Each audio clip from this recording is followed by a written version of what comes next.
Hello and welcome to another travel vlog.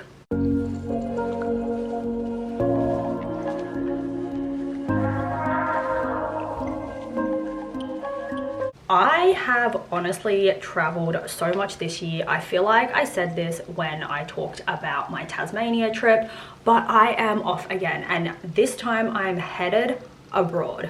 So I'm heading to Taiwan and Hong Kong. It is 8:13 in the morning. My flight is a midday flight, which means check-in opens at 9 a.m. My plan is to finish some last minute packing, do a few things around the apartment, and then get an Uber to the airport. I am a little bit nervous. I am flying on a plane by myself for the first time in my life. I am not a solo traveler. I don't solo travel. I don't see myself ever doing that. And I've only ever traveled with like family or bubs. So I am going to be getting on a flight to Hong Kong first, laying over in Hong Kong for about an hour and a half, and then flying from Hong Kong to Taiwan, where my mum will meet me because she's already there. She's been there for like 10 days. And then we're going to do a little mother-daughter trip.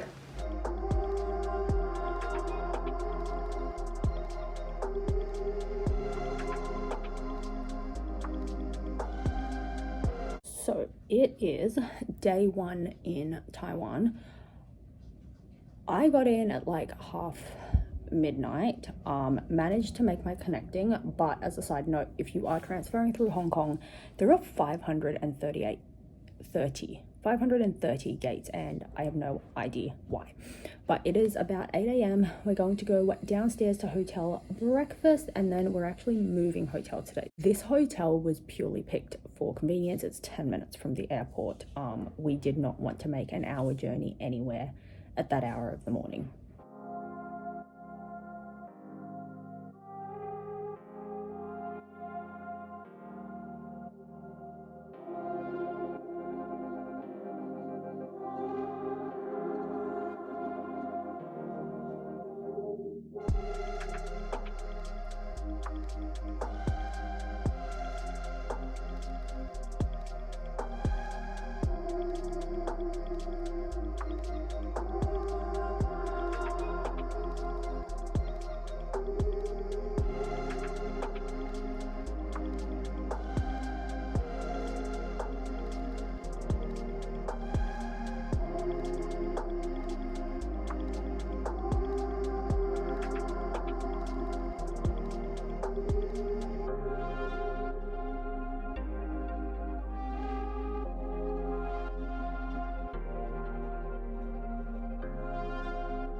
Alrighty, so we are back at the hotel. I actually need to wash my hair. It's kind of gross. I got really sweaty at the airport yesterday, but we spent today in 101 Tower, which I think used to be called the not World Trade. It was a trade tower of some sort. I think it got renamed in the last couple of years, but I managed to get myself a pair of Loro Pianis. I'm going to do a full unboxing when I get back to Sydney because I'm actually claiming the tourist refund scheme, and while the chances are really slim, they can actually like do random bag checks on things that you have claimed because they are supposed to leave the country in as is condition. So I did pick up a pair of summer walks. We, like I said, are back at the hotel. We are going to shower, and I've been told that the nightlife here is like insane. So we're both going to shower, we're going to change, and then we're going to head out for dinner and a little bit of nightlife.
It is the evening. We had a really big day. I think we were out for a total of almost 10 hours. I'm going to recap really quickly.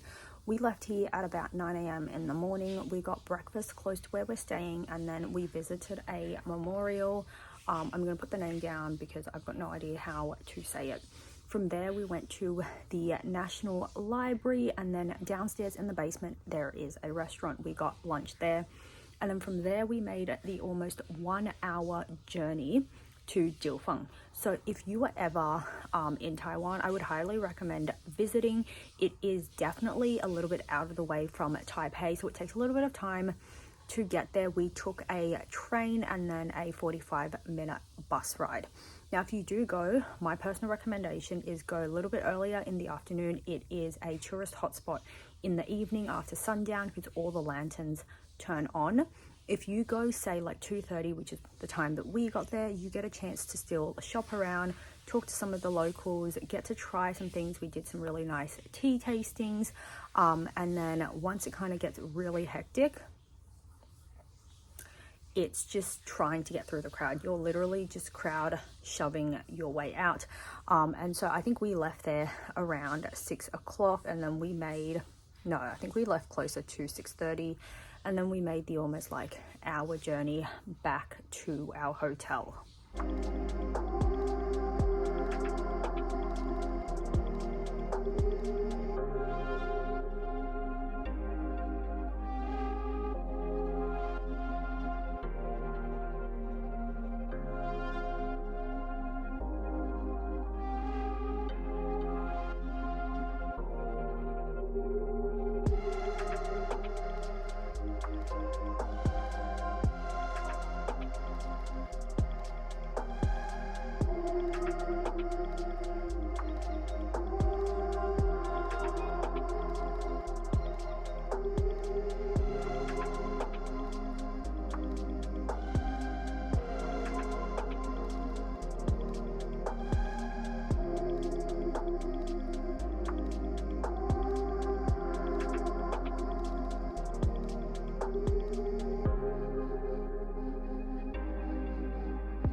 So today we did one thing, and that was the National Palace Museum. As the name suggests, it is a museum. As far as I'm aware, it is Taiwan's largest collection of artifacts, home to over 690,000 pieces, showcasing over 7,000 years of history. I do want to say that's the information available online. I did not count the artifacts.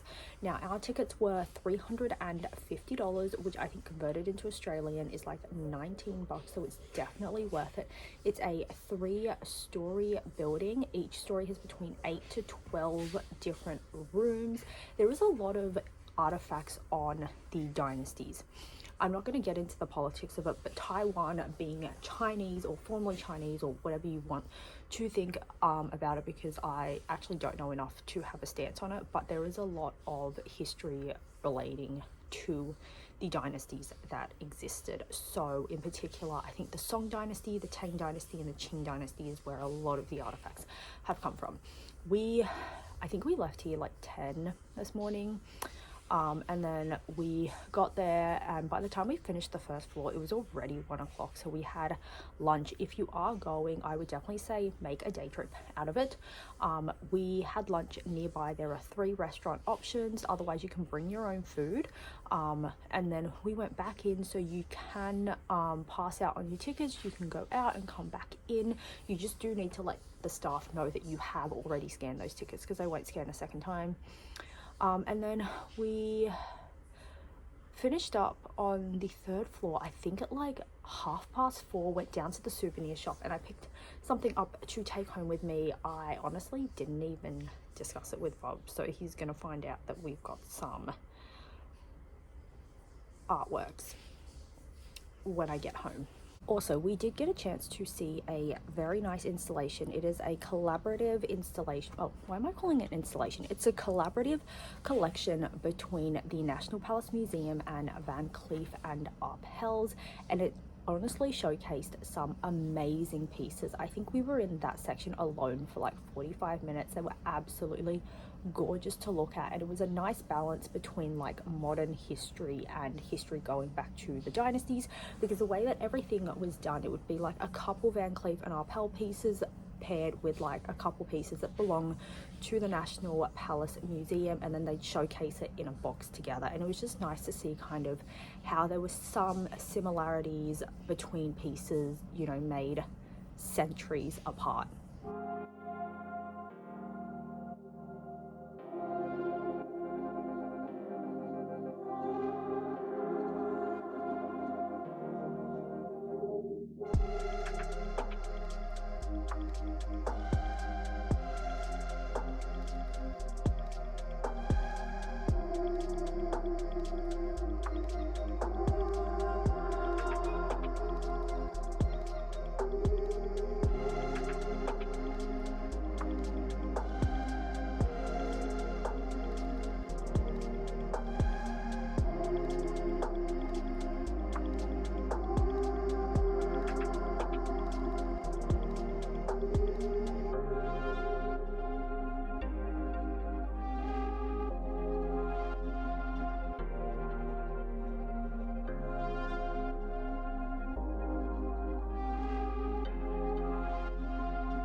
It's time for my 5 travel tips for Taiwan.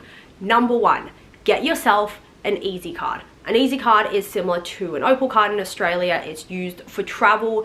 Get familiar with the public transport system in Taiwan because it is amazing. It is so easy to get from one place to another, even if you have to make multiple connections, and it's also incredibly cheap. A standard trip is about 20 Taiwanese dollars. That is $1 something in Australia. It is cheap, it is efficient, it runs on time, it's easy to use, and there is signage in English.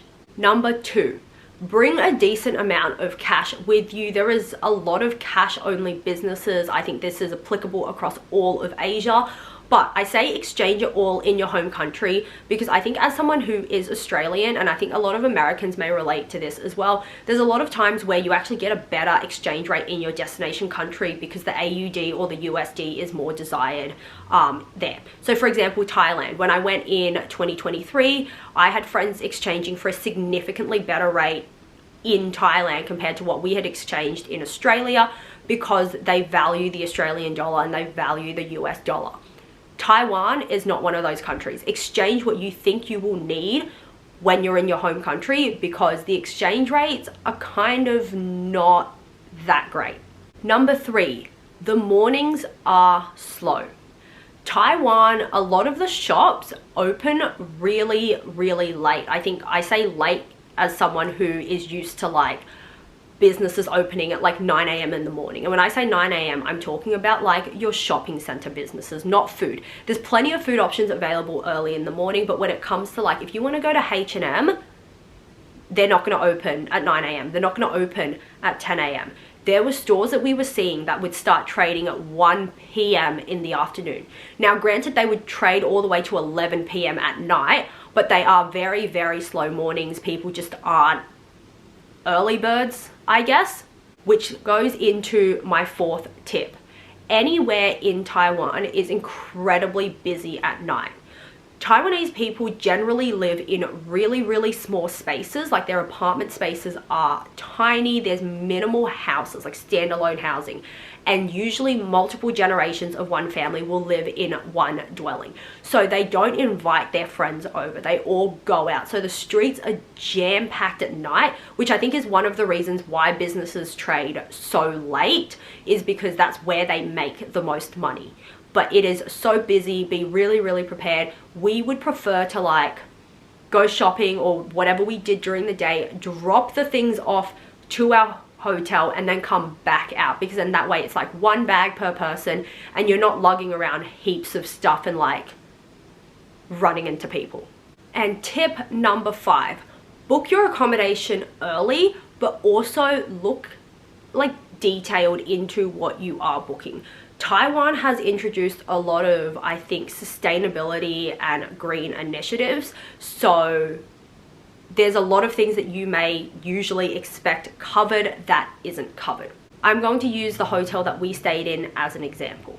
So I can't remember the name of where we stayed, but I will find it. It was relatively cheap, but it is such a small space. Please check the square meter measurements, because we couldn't even lay 2 suitcases like open in the room without completely blocking access to pretty much everything. The other thing is, if you stay for 3 nights or less, you don't actually get a turnover service included at all. I think they charge 1,500 Taiwanese dollars per turnover service that you want. If you were staying for 3 or more nights, you get 1 included, and you have to liaise with them on like WhatsApp as to when you want it done.